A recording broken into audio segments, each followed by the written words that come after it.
বন্ধুরা দেখো, সকালবেলায় অনেক কষ্ট করে উঠতে ইচ্ছে করছে না, তারপরে উঠে পড়লাম, উঠে বসিয়ে দিলাম চা। উঠে না অপেক্ষা করি, চাটা যদি কেউ মুখের কাছে দেয় না, এর থেকে ভালো কিছু হয় না। কিন্তু যতই অপেক্ষা করি, করতে আমাকেই হবে, তো আমি বসিয়ে দিলাম চা। আর এই দেখো, দুধ দিয়ে কড়া করে চা করেছি, আর এই চায়ের গন্ধটা ঢালতে ঢালতে যেন মনে হচ্ছে কতক্ষণে একটা চুমুক দেবো। আর সকালবেলায় এটা চা যে কত এনার্জি দেয়, যারা যারা চা খাও আমার মতো তারা সকলেই জানো। সকালেরই এক কাপ চা না হলে সকালটা যেন নড়াচড়া করাই মুশকিল। বিশেষ করে শীতকালে নিয়ে নিলাম রেগুলার দুটো থিন অ্যারোরুট বিস্কুট, আমার জন্য আর তোমাদের দাদার জন্য।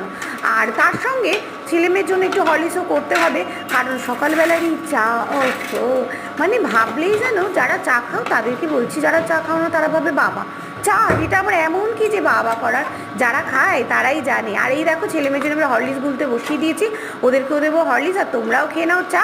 আর আজকে সকালে চায়ের সঙ্গে তোমাদের সকলকে ভেরি গুড মর্নিং।